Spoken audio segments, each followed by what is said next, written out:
In a world ruled by the mind energy, not everybody knows what resonance really is or how to best utilize it in your manifestations. Resonance is important because this is how the law of attraction works. It is actually what the attraction is. But when we are used to operating solely from the mind or the ego, what happens is that we're often disconnected from sometimes our bodies, sometimes our emotions, sometimes our intuition, sometimes the feeling of resonance. And if I were to describe resonance to somebody who had never really felt it before, but who understood the basics of vibration and emotion and intuition, I would say it's like intuition with a zing, because that's what it feels like, at least to me, which is a subtle nudge or a whisper that you have to kind of be quiet for. Sometimes it can be powerful. Intuition can overpower you in certain scenarios, but oftentimes it's just a little bit of, hey, hey, you, listen here. And it can be so soft and so delicate and so much in the background that your mind can override it unless you really sit down to practice it, work with it. Similarly, resonance can also be overridden by the mind, particularly when we are caught in social patterns. Hey, how are you doing? Oh, I'm good today. Yeah. How's the weather there? Oh, it's boring. I mean, it's rainy. And when we get caught behind these social mores of checking the boxes of the social behavior and going through that process, we can sometimes, if we're not careful, get locked in to those recipes and get disconnected from the feeling centers. Do I really vibe here? Do I really connect here? What is the resonance here? And what I have found is that it really feels like a vibration that is passed to you when you are sensing the resonance of an environment or somebody else. You will actually feel that energy zap or zing, and it'll carry a certain signature, or it's almost like a little stamp. It's very unique to oftentimes somebody's energy field, or it'll have a frequency associated with it that will either pull you and compel you, or repel you, or just kind of be neutral, where you will sense it, but you won't necessarily resonate with it, meaning you won't have a reciprocal response. And this is what you're looking for is, do I have a reciprocal vroom, any sort of ping, or zing, or zap, or pull, paired with curiosity or intuition, or a leaning into the experience, this desire. If that compounded together is pleasing to you and you want to lean into it more, then that's how you know that you resonate. But when we are approaching decisions from the head energy, we can say, this really resonates with me. But what does that mean? It's empty. if it's just coming from the mind. Yes, there is something important about liking something, having opinions about it, thinking about it, even desiring it from the position of the head energy. But when people are trapped there, it's almost like sometimes you can hear it in their voice where most of their head energy is trapped in the nasal pitches of their full speaking range. It's almost as though literally their speaking range is captured in the nasal part, as if their conscious energy, the fragments, are all held locally in the head region, versus those who have opened up more and have a fuller range of emotions, of sensations, of a deeper awakening. And as a result, the way that they speak is very different. And the way that they hold their energy in their body, their embodiment, is also different. So when you are speaking to those that are predominantly in the head space, they may not be tuned in to what resonance feels like to you if you happen to be more intuitive, more awake. And they might not be able to really resonate with you in the way that you are hoping, in the way that you are really perhaps desiring. Because a resonance is a bi-directional feedback loop where it's almost like you can think of the auric field around a person having these vibrations that are like butterfly wings that are flapping, but the butterfly wings are invisible. And the energy that is being emitted is of a very unique caliber and frequency. So let's say that it feels like, and then harmonically, when they tickle somebody else with that energy frequency, and there's a resonance, then what will come back will be something like, and when you pair them together, it will create a harmonic frequency that is very unique, is very pleasing to both of the people. And so it's like the butterfly wings are flapping harmonically and with a very unique signature that then creates a new frequency. This is what resonance is when it is bidirectional. And the feeling of that is unparalleled. And it's very difficult to describe in words. But it is a very unique sensation that I find that people have to be awake to. They have to be open to that level of sensation.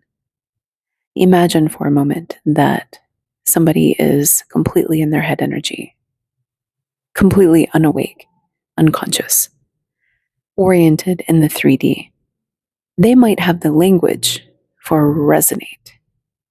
Yeah, I really vibe with it. It really resonates with me. But until they open up those energy sensing abilities, and until they go through the path of intuition, they're not going to know necessarily that there's this whole other layer of feeling beyond the words that they're using. And this is why I believe that sometimes there are misunderstandings in the spiritual community, because sometimes people use phrases and they don't know that there are other meanings behind them. And similarly, it's like sometimes when we learn from others and they use interesting wording or like the absolute, emerging into the absolute. If you haven't experienced that or an ego death, then it's very challenging to grasp the meaning just from looking at the words on paper. But you can associate a meaning with it. You can fill in the blanks, but it doesn't mean that you will intuitively understand the experience of it and everything that is contained within. And resonance, in its purest form, is actually one of the most powerful signals that the law of attraction is working. And where we make mistakes is when we are used to living predominantly from our head space, even if we're awake. But we're just so accustomed to it. I like this, but I don't like that. I like blondes, but I don't like brunettes. I like this degree, but I don't like that degree. I like no degree. Like we develop these preferences, right?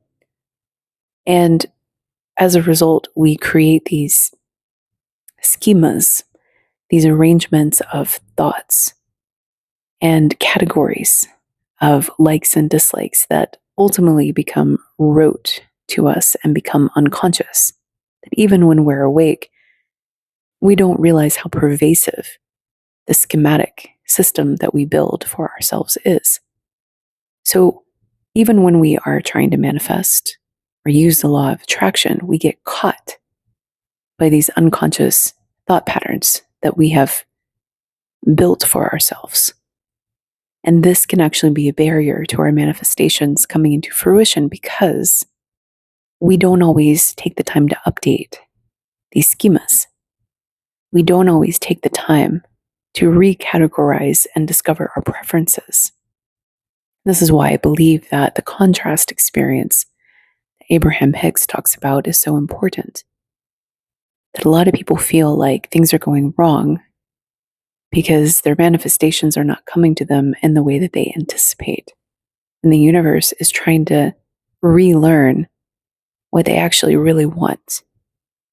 Because there's a level of, sometimes, of self-doubt or self-criticism or even just uncertainty around after we've awakened. Some of us have full identity meltdowns and reboots.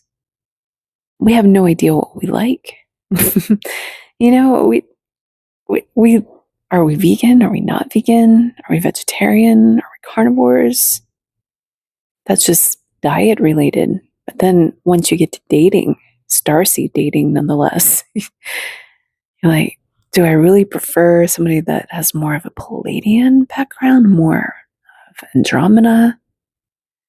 Do I like somebody who is more on the shadowy versus the light worker side? There's all sorts of questions that come into view. And as a result, all of the schemas that we have built our lives with, and not everybody goes through this, but a lot of people do. All of the schemas that have constituted our preferences in the past are suddenly upended, especially if there's no tie to any material wealth anymore. And that's also challenging. It's like, what do I do? How do I live? Do I care about the quality of sheets like I used to? Why? Why not? Do I care about the grooming that I used to do for the sake of maintaining a particular image? Why or why not? Do I want to be more natural? Do I, there's so many questions that come up. So the contrast experience really helps us to root it out.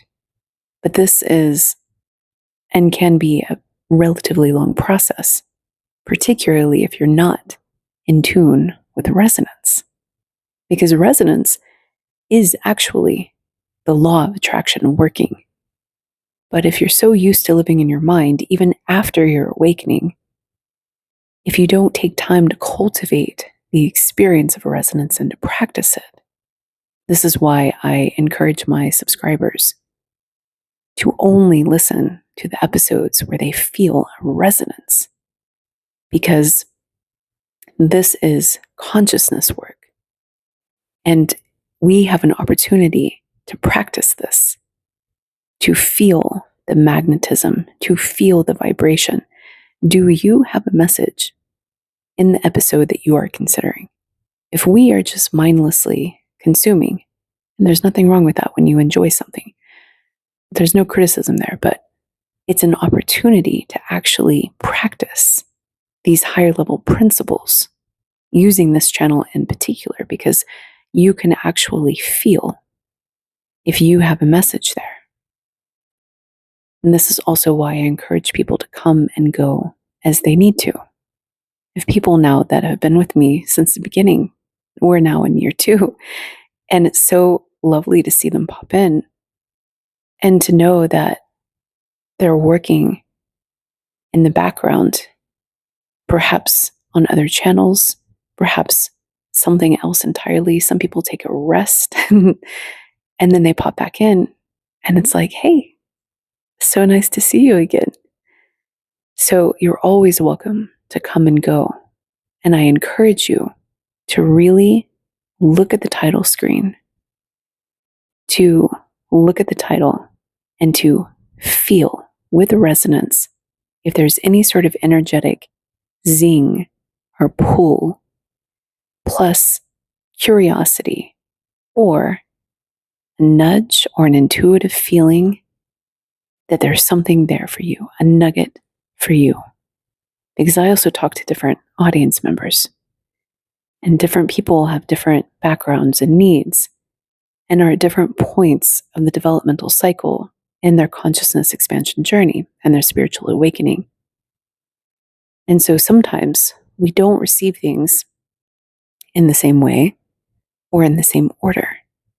So this is why it's also good to go back through, if you have like an intuitive nudge, and to look at episodes that maybe you hadn't seen before. That's always fun too. If you're reality shifting, you might actually see things that you haven't seen before. Or episodes that previously you skipped over because you didn't feel a resonance, but now all of a sudden you do. And that will allow you the practice to really tune in to what that feeling feels like. But when it's with content, it's less distinct than it is when you're working with a live person, when you are discovering a soul contract, for example, and you realize that there is a very powerful resonance with them. But then begins the questioning. Do they feel it too? What does it mean? How is this going to unfold? What do we do about it? Especially when we're trapped behind these 3D paradigms. Hey, how you doing? Oh, I'm great.